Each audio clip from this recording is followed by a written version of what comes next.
Hello, bienvenue sur le podcast Magicien, un podcast qui va parler tarot, mais aussi d'entrepreneuriat, de liberté et de comment oser prendre sa place.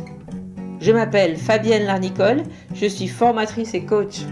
J'utilise le tarot comme outil de compréhension de soi et de communication avec l'invisible. Je le transmets à travers mes accompagnements et mes formations. Sur tous ces sujets, je te dévoilerai les coulisses de mon métier et comment le tarot m'a aidé à avancer dans ma vie et à libérer mon potentiel. J'espère que tu pourras y trouver des clés pour vivre ce qui t'inspire. Chaque semaine, seul ou avec mes invités, nous allons explorer ensemble les enseignements du magicien. Alors si tu es prêt ou prête à me suivre, installe-toi et c'est parti pour l'épisode du jour. Dans cet épisode, Emmanuel Iger te propose une super méthode de travail pour t'aider à créer ton propre jeu de tarot ou d'oracle. Alors coupe toutes les distractions, installe-toi avec un cahier et un crayon et profite au maximum de cette pépite. Comment créer son jeu ? Ce sera le sujet de ma première chronique sur le podcast Le Magicien. Il me paraît important de commencer par là en marquant le fait que les choses ont bien changé en tarot depuis une dizaine d'années. Avant, on pouvait accepter l'idée qu'il puisse y avoir qu'un seul jeu qui soit le plus ancien, donc le plus authentique, donc le plus vrai. Certains se disaient même que tout autre jeu étant forcément moins ancien, il était forcément moins bien. Aujourd'hui, tout a changé, on a des milliers de nouveaux jeux qui sont tous plus différents les uns que les autres. Ils sortent à un rythme effréné et avec une créativité toujours plus débordante. Il suffit de regarder les boutiques du Roi de Coupe et d'Oracle Inzel pour vous en convaincre. Elles regorgent de merveilles au niveau visuel, mais aussi au niveau des idées surprenantes que peuvent avoir les différents créateurs. À mon avis, cette évolution-là s'est faite pour le mieux parce que je pense qu'il est bien meilleur de donner libre cours à sa créativité et à la pensée personnelle que de rester dans la sacralisation d'un objet qui n'a en fait rien de magique. Donc il y a tellement de personnes qui créent leur propre jeu aujourd'hui, alors pourquoi pas vous ? Créer son propre jeu, c'est quelque chose qui n'a en réalité rien de nouveau. Au début du XXe siècle déjà, créer son tarot, ça faisait partie des devoirs à la maison pour ceux qui rentraient à la Golden Dawn, l'école de magie anglaise à laquelle l'ésotérisme contemporain doit beaucoup. C'était un projet qui permettait de se lancer d'un coup dans les études des correspondances et des symboles dont les nouveaux membres avaient besoin pour pouvoir participer à des rituels symboliques en comprenant ce qui se passait. Créer son jeu, c'est l'occasion de travailler le tarot en général en grande profondeur, parce que vous allez devoir vous interroger sur tous les détails qui vont apparaître dans les cartes. C'est aussi un vrai travail d'expression de soi parce que votre jeu va s'inscrire dans votre univers et pour cela, il va falloir parfaitement bien définir cet univers. Aussi, chacun ne voit pas chaque carte de la même façon, donc dans votre jeu à vous, chaque carte correspondra à votre vision personnelle de sa signification et cela que vous le vouliez ou non. Créer un jeu, c'est créer un jeu à son image ou à l'image de l'univers que vous voulez exprimer.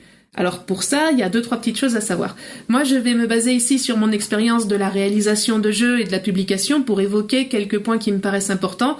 Mon but ici, c'est de vous encourager dans votre projet ou peut-être vous faire gagner un petit peu de temps ou si vous n'avez pas encore l'intention de créer un jeu, de vous aider à comprendre ce qui se passe en arrière-plan, les enjeux qui sont pas forcément visibles quand vous avez un nouveau deck entre les mains.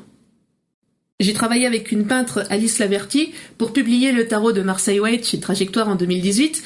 Ça, c'est un jeu qui réconcilie les majeurs simples du tarot de Marseille avec les mineurs illustrés du tarot de Waite. Le but étant de rendre le tarot ultra accessible en produisant un deck qui soit à la fois ancré dans la tradition et lisible pour les débutants. Aussi l'an dernier, j'ai eu la chance d'être co-auteur du Tarot Interdit, qui était le tarot officiel de la série Vampiria de Victor Dixon et qui a été illustré par Nicolas Jamonot. Il est sorti aux éditions 404. Cette année, j'ai participé à l'écriture de l'oracle L'énergie de la mer par la créatrice de contenu Tinka. Aujourd'hui, je suis en train de travailler sur la restauration d'un tarot italien de 1763 pour en recréer les significations avec l'historienne Isabelle Nadolny. Je me lance aussi dans une histoire d'oracle un petit peu différente parce qu'il s'agit d'utiliser dans le cadre d'un jeu de société.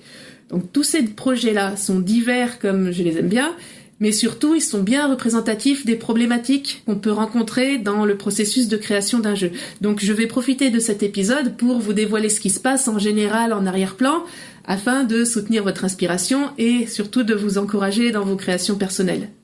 Alors d'abord, si c'est un tarot que vous voulez créer, il faut savoir que c'est un projet très long, il y a 78 cartes, c'est pas pour rien. Et comme c'est un projet très long, si vous en faites juste un peu quand vous avez le temps, vous risquez de voir votre vision et votre style changer au fur et à mesure que vous évoluez personnellement. Alors, contre ça, moi je pense que ça aide de s'y mettre à fond si on le peut, parce que ça permet de tout avoir en tête en même temps pour éviter les différences de style et d'interprétation entre la première et la dernière carte. C'est bien de savoir que ce problème-là est possible, et pour ça, c'est pas mal par exemple d'avoir un fichier de vue d'ensemble où vous décrirez toutes les cartes avec tous les petits détails que vous voulez y faire figurer parce que ce sont des détails qui vous parlent, et toutes les significations à donner, c'est-à-dire la lecture de chaque carte avec vos propres mots et selon vos propres ressentis. Donc l'idée, c'est d'avoir une vision d'ensemble pour tout avoir en mémoire vive à un instant T. Le plus important à mon avis aussi, c'est de chercher à faire quelque chose de vraiment très très précis. Parce que déjà, le tarot, c'est un outil qui fonctionne d'autant mieux qu'on y va avec rigueur. Et aussi, à mon avis, parce que l'intérêt de ce jeu-là, c'est que sa structure nous permet d'avoir un éventail de concepts très très fins, très précis, pour pouvoir parler d'un peu toutes les situations qui nous intéressent dans la vie. Donc à mon avis, ça vaut la peine de mener votre projet avec la même précision. Ce qui reste vrai, c'est que plus votre projet sera défini clairement en amont, plus il sera facile à réaliser au fur et à mesure, sachant que ça sera long. Il y a un moment dans le projet où vous n'aurez plus la même énergie que l'enthousiasme des 2-3 premiers jours, donc il faut avoir prévu les choses au long terme. De même, si vous ne prévoyez pas d'illustrer les cartes vous-même, et que vous avez besoin d'un illustrateur, ça vaut la peine de lui mâcher le travail au maximum. Par exemple, en produisant des moodboards ou des collages pour lui montrer ce que vous avez en tête vraiment avec le plus de précision possible. Pourquoi ? Parce que d'une part, ça va le soulager du travail de chercher à comprendre ce que vous avez voulu dire à chaque fois, et d'autre part, si l'autre a besoin d'interpréter ce que vous avez voulu dire, on risque de s'éloigner un peu de votre interprétation personnelle des cartes et donc de votre univers. Pour un projet comme ça vaut le coup de s'organiser au maximum, parce que justement l'intérêt pour nous du tarot, c'est que c'est extrêmement bien organisé, avec 22 majeurs, 56 mineurs, elles-mêmes réparties, etc. Si vous avez envie de vous lancer dans un projet comme ça vous aidera de vous structurer à max, ne serait-ce que pour ne pas vous décourager, parce que c'est du projet long. Si vous ne pensez pas à créer un tarot, mais que vous avez plutôt envie d'aller vers les oracles, ce sera un peu différent. Alors la différence entre le tarot et les oracles, on le sait, c'est que le tarot obéit toujours à la même structure, donc les fameuses 22 majeurs, etc., toujours les mêmes. Quand on crée un tarot, on est libre de modifier un petit peu les noms des majeurs, les petits détails qui les composent, leur ambiance générale, pour les faire correspondre à l'univers qu'on veut exprimer, mais ce seront toujours les mêmes idées derrière, donc ce qui va changer, ce sera juste votre interprétation personnelle de ces idées-là. Au contraire, l'oracle, c'est un jeu qui n'a pas de structure définie. Donc, d'un côté, on est très libre. De l'autre côté, il va falloir refaire tout le travail de structuration. Alors, qu'est-ce que ça veut dire quand on parle de la structure d'un jeu ? C'est la façon dont les différentes idées qui sont représentées sur les cartes vont s'agencer les unes par rapport aux autres. Par exemple, dans un tarot, on a des majeurs et des mineurs. Les majeurs servent à représenter les choses abstraites et existentielles, les grandes idées, alors que les mineurs servent à représenter ce qui nous arrive dans le quotidien, dans le monde. Et encore heureux qu'il y a à la fois des majeurs et des mineurs, parce que des fois dans la vie, on a envie de parler des expériences quotidiennes, de ce qu'on a ressenti aujourd'hui, de la façon dont on a traversé sa journée. Et parfois, on a envie de réfléchir plus profondément au sens de tout ça. Donc, le fait que les cartes soient déjà divisées en 2 catégories, ça nous aide à poser nos réflexions. Et puis d'ailleurs, heureusement qu'on a moins de majeurs que de mineurs, parce que les questions existentielles sont plus difficiles, plus angoissantes que ce qu'on traverse au quotidien, et en général, de toute façon, on passe plus de temps à vivre sa vie quotidienne qu'à questionner le sens de tout ça. Donc le fait d'avoir à peu près un tiers du jeu seulement qui soit constitué des majeurs, ça nous aide beaucoup pour refléter la façon dont déjà on pense à notre vie. Ça, la structure du tarot, c'est un exemple de répartition des concepts. En posant un tiers de majeur, 2 tiers de mineur, on pose le fait que notre réflexion sera constituée à peu près un tiers de grandes questions. Si vous créez votre oracle, comme vous n'avez pas de structure prédéfinie comme celle-là, c'est vous qui allez devoir tout inventer. Donc un oracle, ça paraît plus simple qu'un tarot de l'extérieur, mais pour en fabriquer un, en réalité c'est un peu plus complexe parce que comme vous n'avez pas de modèle prédéfini, c'est vous qui allez devoir faire tout le travail. Donc pour un oracle, ça risque de ne pas suffire d'y aller juste comme on le sent, de faire une liste d'idées qu'on aime bien pour créer à l'intuition, parce qu'à ce moment-là, il y a un gros risque, c'est que comme vous y avez été à l'intuition, c'est-à-dire sans cadre et sans garde-fou, c'est que le jeu partage vos tendances, vos croyances et vos points aveugles, sachant qu'on en a tous, des tendances, des croyances et des points aveugles. Et pour éviter ces tendances-là, il vaut mieux se créer un cadre pour canaliser la création du jeu. Sans cela, ça risque d'être un jeu qui va vous dire en gros que ce que vous aimez bien entendre. Et surtout, si vous créez un jeu, c'est peut-être que vous avez l'intention que d'autres personnes que vous puissent s'en servir. Or, comme on n'a pas tous les mêmes tendances et les mêmes croyances, à ce moment-là, entre les mains de quelqu'un d'autre, le jeu risque de moins bien marcher parce que ça va pas correspondre. Un jeu qui est fait à notre image, ça n'est pas forcément un jeu objectif. Or, quand on tire les cartes parce qu'on veut mieux comprendre ce qui se passe dans une situation donnée, on a envie que la réponse soit objective. On a tous tendance à oublier certaines choses, à interpréter différemment telle et telle situation, et c'est vraiment très très très difficile, voire impossible de voir autrement que par ses propres filtres, vu qu'on regarde à travers.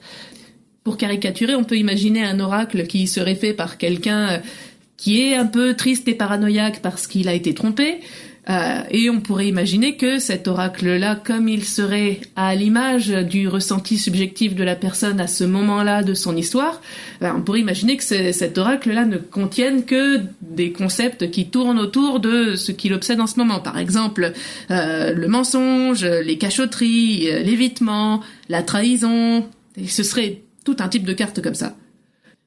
On se doute bien que ce type de jeu aurait un sacré biais, parce que, quelle que soit votre question, il la considérerait sous cette idée-là de la tromperie, et quelle que soit votre situation, quel que soit le domaine sur lequel vous avez posé la question, que ce soit sentimental, professionnel ou financier, il vous répondrait que de toute façon, votre conjoint va vous tromper.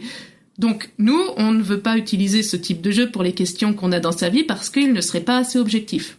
Déjà, il y a trop de concepts négatifs, il n'y a pas assez de concepts d'autres domaines, donc il y a trop de points aveugles qui font que ce jeu-là n'est pas capable de traiter les questions en gros qui ne lui plaisent pas. La conséquence, c'est que si vous voulez un jeu qui permette de traiter tout type de questions, pas juste des questions spécialisées, et sachant que les gens qui utiliseront votre jeu, vous ne les connaissez pas, vous ne savez pas ce qu'ils traversent, ils vont utiliser des questions que jamais vous n'aurez pu prévoir. Donc si vous voulez ça, il va falloir faire très très attention à ce que les concepts que vous utilisez soient vraiment divers.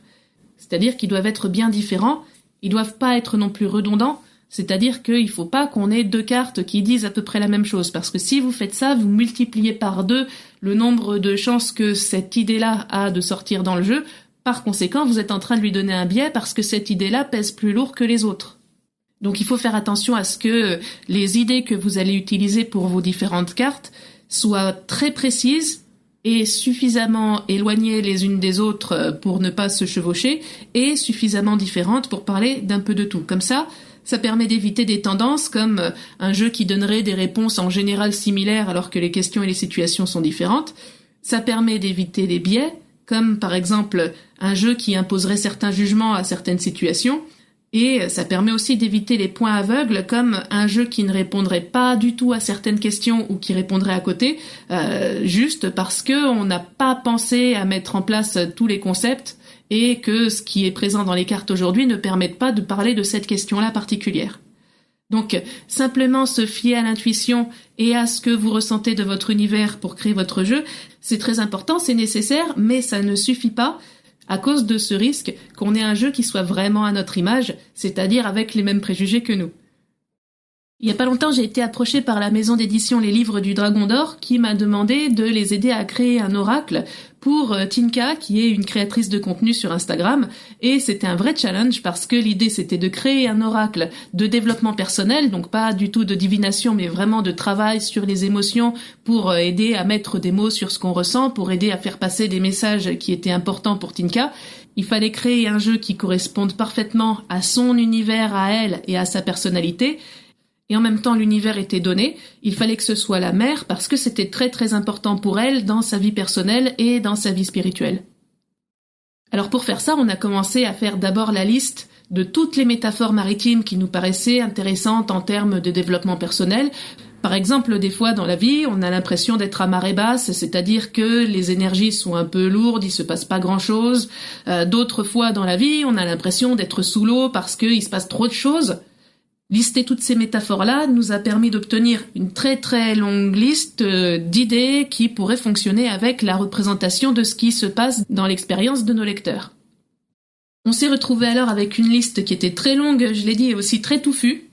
et pas du tout équilibré justement parce que il fallait encore travailler ce problème de biais, qui arrive même quand on est deux. Alors ce qu'on a fait à ce moment-là, c'est qu'on a écrit tous les concepts, toutes les petites idées comme cette histoire de marée haute ou marée basse, on les a mis sur des morceaux de papier pour pouvoir en avoir une vision d'ensemble et vérifier qu'elles étaient suffisamment différentes les unes des autres, premièrement. Deuxièmement, pour vérifier qu'elles parlaient toutes vraiment bien à Tinka, c'est-à-dire qu'elles représentaient toutes des idées qui étaient importantes pour elle. Mais ça suffisait toujours pas à équilibrer le jeu. Il a fallu faire le petit effort d'accepter qu'il y ait des cartes un peu moins agréables que d'autres, parce que si on veut pouvoir travailler sur nos problématiques et ce qui nous dérange, il faut pouvoir mettre des mots dessus, donc il faut que l'idée soit présente dans le jeu. On peut pas avoir que des cartes oui. Et ensuite, pour vérifier que les concepts étaient bien répartis, à ce moment-là, on en a fait des catégories, c'est-à-dire qu'on les a rangés par pile, en fonction de la nature des idées qui étaient exprimées par chacune des cartes, et ce que ça nous a permis de faire, c'était de vérifier que les piles aient toutes à peu près un même nombre de concepts. Pourquoi ? Parce que c'était un bon moyen de savoir quelle catégorie on avait spontanément, intuitivement favorisée, c'est-à-dire quel biais le jeu était en train de prendre. Donc ramener les différentes piles à un nombre de cartes à peu près égal, ça permettait de gommer ce biais. Ensuite, on les a à nouveau mélangés pour les reséparer en diverses catégories, par exemple les cartes agréables et les cartes désagréables, pour voir si ces nouvelles catégories-là, à leur tour, étaient suffisamment équilibrées. Entre le brouillon qu'on avait fait au début et ce avec quoi on s'est retrouvé à la fin, on s'est rendu compte qu'on avait supprimé beaucoup de concepts, mais que le jeu était beaucoup plus harmonieux.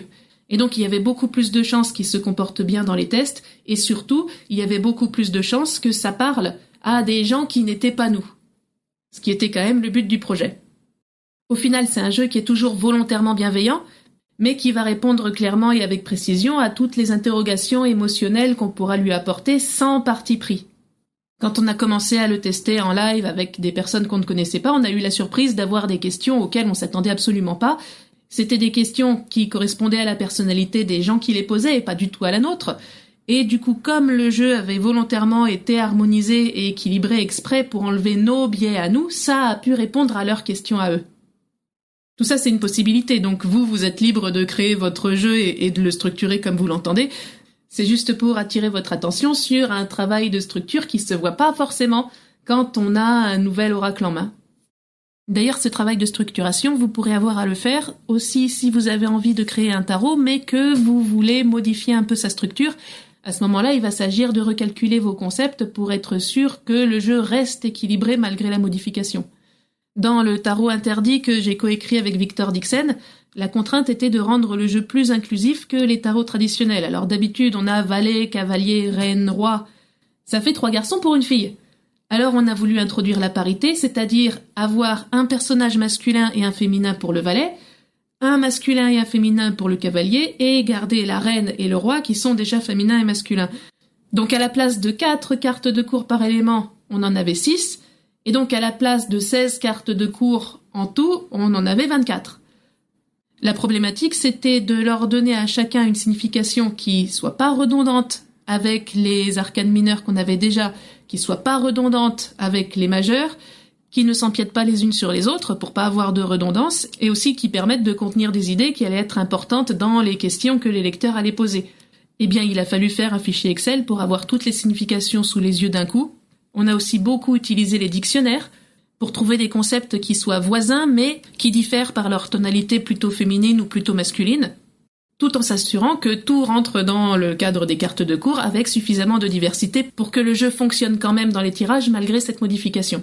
Dans la lecture, ça marchait bien, et ça donne un jeu qui est très très dynamique, parce que comme on a augmenté le nombre des figures de cours qui représentent des personnages en train de faire des choses, eh bien statistiquement, il y a plus de chances que ce tarot-là nous pousse à l'action qu'un jeu traditionnel. Mais ça nous arrangeait bien parce que ça correspond à l'univers des romans Vampiria, où justement il s'agit de passer à l'action par tous les moyens pour renverser l'oppression vampirique. On arrive maintenant à la dernière partie, alors vous avez imaginé votre univers, vous avez conçu vos cartes en fonction de votre univers, vous l'avez illustré ou vous l'avez fait illustrer. Ce que vous pouvez faire à ce moment-là, c'est l'imprimer sous forme de prototype pour avoir un jeu que vous auriez en main pour pouvoir le tester. Ça vaut vraiment la peine d'aller chercher les retours et les ressentis des autres personnes parce que souvent, les gens vont projeter sur vos cartes des choses que vous n'auriez pas du tout imaginées. Vous allez trouver ça génial, et comme vous n'y aurez pas pensé par vous-même, ça va venir modifier les significations que vous avez envie de mettre dans votre jeu. Voilà, donc après quelques allers-retours, vous êtes bien content de votre jeu. À ce moment-là, vous êtes prêt à penser à le publier. Là, on arrive à une autre paire de manches. Si vous avez envie de passer par un éditeur traditionnel, il va falloir que votre jeu s'inscrive dans leur ligne éditoriale et dans leurs projets futurs. C'est pas évident, donc ça n'est pas parce que votre jeu est bien qu'il sera accepté. En même temps, c'est pas parce que votre jeu est refusé qu'il est pas bien. Il faut être conscient que votre jeu doit aussi répondre à des critères qui sont ceux du marché et ceux d'un calendrier éditorial sur lequel vous n'avez pas prise. Alors ce que vous pouvez faire, c'est identifier les maisons qui ont récemment publié quelque chose de similaire, mais pas trop, monter un dossier de présentation qui soit vraiment professionnel, identifier les personnes qui sont en charge des sélections dans les maisons qui vous intéressent, et là, croisez les doigts. Il n'y a pas de secret particulier pour passer au-dessus de ça.